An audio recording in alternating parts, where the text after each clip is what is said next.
Selamat pagi para pemirsa channel YouTube Kemenak Kota Surakarta. Kita bertemu kembali dalam kesempatan pagi ini. Kita akan merenungkan bagian dari firman Tuhan yang diambil dari 1 Samuel pasal 1 ayat 1 sampai 20. Dan renungan kita hari ini bertemakan pengharapan di masa sulit.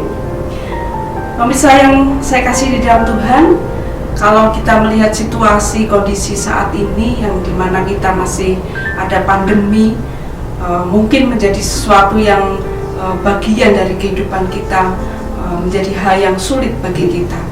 Ada banyak dampak-dampak yang terjadi dalam kehidupan kita, dalam masyarakat, ya, mungkin secara sosial, secara ekonomi, pendidikan, bahkan kesehatan, sangat berdampak bagi kita semua. Tetapi saudaraku yang terkasih, bahwa di dalam Tuhan ada pengharapan yang pasti di dalam situasi keadaan sesulit apapun. Pagi ini kita melihat apa yang terjadi pada kehidupan seorang Hana, perempuan yang dari latar belakang kehidupannya sungguh sangat setia kepada Tuhan, taat kepada Tuhan, percaya kepada Tuhan. Namun dia pun juga menghadapi atau mengalami hal yang sedemikian sulit bagi kehidupannya. Apa yang dialami oleh Hana? Hana merasakan adanya ketidakadilan dalam kehidupannya, di mana dia diperlakukan tidak adil oleh suaminya.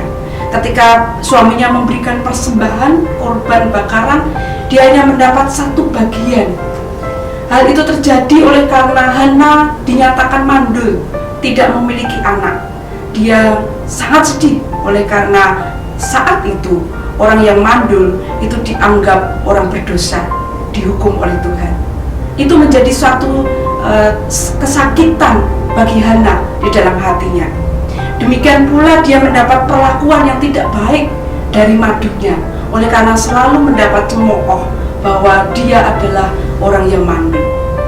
Nah, situasi yang terjadi hal seperti itu tidak hanya 1-2 hari, namun bertahun-tahun hal itu terjadi, sehingga hal itu membuat kehidupan Hana sangat merasa sedih, sangat merasa menderita dengan keadaan tersebut.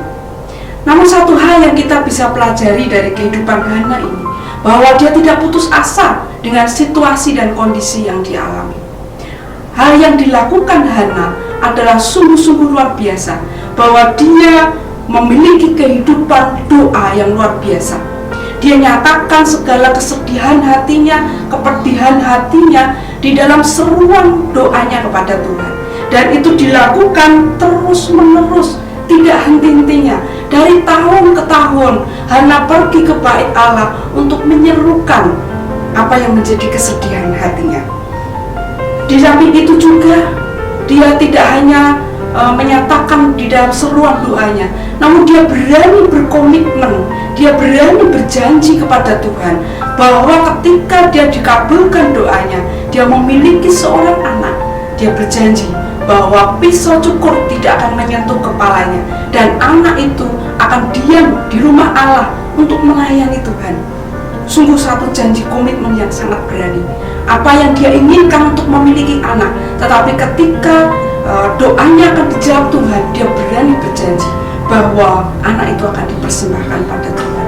Demikian pula Hana menyatakan kehidupannya yang sungguh-sungguh dijaga kekudusannya. Dia tetap menjaga hidup benar, hidup kudus di hadapan Tuhan. Dia berani menyatakan kepada Imam Eli bahwa aku bukanlah perempuan dursila, aku bukanlah perempuan mabuk, tetapi aku dengan kesungguhan hati menyatakan seruanku, doaku kepada Tuhan, sehingga mulutku berkomat kamit, tidak keluar suara.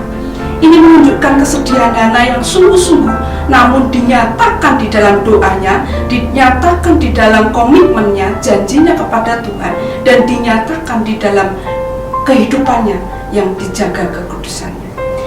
Bapak Ibu Saudara pemirsa yang saya kasihi, apa yang terjadi dalam kehidupan Hana dengan apa yang dilakukannya ini?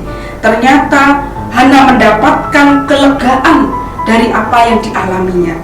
Mukanya tidak muram lagi, di ayat 18 dikatakan demikian. dia memiliki semangat, dia mau makan lagi. Dan hal yang terlebih utama bahwa mujizat dinyatakan oleh Tuhan, yaitu bahwa dia mengandung, setahun kemudian dia mengandung dan dia melahirkan seorang anak laki-laki. Dan benar, anak itu diserahkan kepada Tuhan. Satu perkara yang besar terjadi ketika kita berpengharapan kepada Tuhan. Karena itu Bapak Ibu Saudara, kita tidak perlu risau, tidak perlu gelisah, dan tidak perlu takut. Situasi apapun yang ada pada kita saat ini, mari kita berpengharapan kepada Tuhan. Dia akan buka jalan, mujizat akan terjadi pada kita. Tuhan